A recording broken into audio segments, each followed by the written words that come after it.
Hi there, Scorpio. Thanks so much for tuning in. I'm Astrogirl, and we're looking at September 14 through September 20. And this is one of those weeks when there is a lot happening. And although it sounds like a lot, it's not going to happen like overnight where you're going to suddenly feel bombarded. It is going to take its time. However, it's a significant week when some decisions are going to need to be made, and you are going to feel a great sense of relief by the weekend. Scorpios, this is a last chance week with the only Jupiter-Neptune opposition of the year, the last Mercury retrograde, and Saturn's final farewell to you, Scorpio. Saturn finally leaves your sign after 3 years. And for those of you who turned 30 while Saturn was in your sign over the last 3 years, you've had your Saturn return. And so you are in a very good place now to start setting some goals for the future. The only Jupiter-Neptune opposition in 2015 occurs either late Wednesday or early Thursday, depending on your time zone. At first glance, this looks like a confusing face-off between your hopes, Jupiter, and your dreams, Neptune. But if you use Jupiter's position in Virgo as a grounding device, you will be able to find your bearings in this world of endless impossibilities. Although Jupiter in Virgo can translate into a hypercritical influence, it also comes in quite handy when you're slogging through Neptune's foggy bottom by making it easier to separate fact from fiction.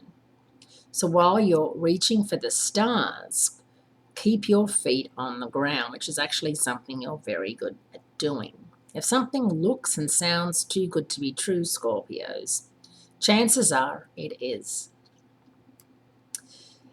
Mercury, still on tour in Libra, your 12th house of past karma and subconscious, goes out of phase on Thursday, September 17. This year, all the Mercury retrogrades were in the air signs, Aquarius, Gemini, and now Libra. This is the third and last time this year that Mercury will remind you it's time to re-up and take a look back at the things you've already done rather than at what's ahead. Review, rewind, rethink, reconsider, reevaluate. Any word with the letters RE attached to the front, Sometimes we just rush through things, and when we pause and have a look back, we realize I wasn't even that interested in that, or I didn't want that to happen, or I'm not that interested in that person or that project or that thing. So you revise your, life plan or your strategy. Later on that same day, Saturn makes its mark by ending its 3-year tour in Scorpio and re-entering Sagittarius, your second house of money, self-worth, and self-esteem, where it will stay the course until 2018. With the switch over from Scorpio to Sagittarius, you're finally going to feel as if you're coming out of the dark, and as if all of that pressure that's been on you and all of the things that's been expected of you suddenly don't feel like pressure. They just feel like things you will get around to doing.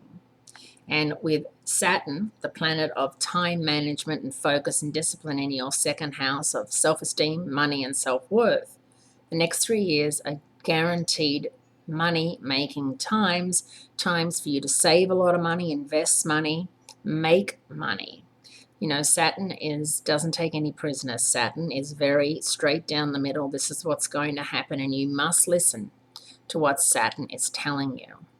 Keeping in mind that with Mercury out of phase for the next 3 weeks in your 12th house of past karma, chances are you're going to run into people that you know from another lifetime, shall we say. And it's important that you're obviously you're going to be nice because, you're always nice, that you don't give anything away that you might not want to give away. Be your secretive, private self. Have a wonderful, wonderful week. Great speaking to you. Be kind to yourself, Scorpios, and I look forward to speaking to you again next week.